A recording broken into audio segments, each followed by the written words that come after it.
coincé dans la cuisine. La nourrice avait réussi à sortir. Mais pas Malik.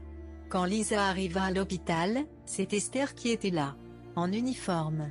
Silencieuse.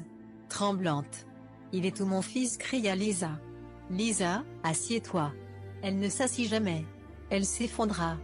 Malik était décédé pendant l'incendie. Son corps a reçu plusieurs brûlures qui l'a fait perdre la vie. John n'était pas choqué ni triste après la mort de son fils et cela mettait Lisa dans une dépression qui la poussa à partir.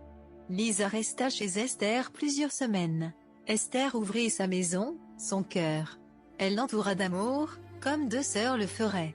Mais Lisa, chaque nuit, la regardait avec des yeux de feu. « Pourquoi toi et pas moi ? Pourquoi tes enfants vivent et le mien est sous terre ? Pourquoi ton mari est là, attentionné, quand le mien m'a abandonné ?» Et peu à peu, dans ce malheur, une idée sale, douce, irrésistible, se forma. Lisa ferait grandir de la haine pour sa sœur et cherchait de son mieux un moyen pour lui faire du mal. Lisa se rapprocha de Mark avec des petits gestes. Elle commença par le tenter. Elle pleurait souvent, tard, dans la cuisine, quand il se levait boire de l'eau. Il la réconfortait. Une main sur l'épaule.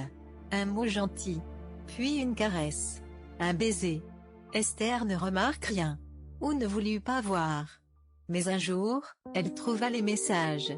Des mots tendres, des vidéos de Lisa et Mark ensemble dans des hôtels, des souvenirs. Des rendez-vous. La confrontation entre Esther et Lisa fut violente. Des cris. Des larmes. Des accusations. « Tu veux prendre ma place Lisa, tu veux avoir mon toit, mon mari, mon respect, c'est ça ?» Lisa répond « Tu ne sais pas ce que c'est de perdre un enfant. Tu ne sauras jamais. Tu étais heureuse pendant que je crevais. Alors il fallait détruire ma vie » avait murmuré Esther, en larmes. Lisa demande à Mark de choisir entre elle et Esther et Mark réplique « Je suis désolé Esther mais j'aime Lisa ». Esther s'effondre et n'y croit pas. Lisa rigolait comme si elle avait gagné. Mark dit à Lisa « Partons d'ici ». Les enfants essayaient de retenir leur père pour qu'il ne parte pas. Malheureusement Mark avait pris sa décision, il quitte la maison avec Lisa à ce côté. Esther crie en larmes, n'y croit pas que sa propre sœur a brisé sa famille. Esther a pris confiance en elle et revient forte pour éduquer ses enfants.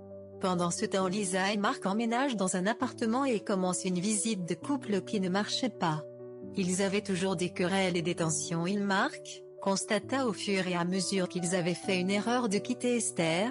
Esther se bat avec tous les efforts qu'elle avait eus.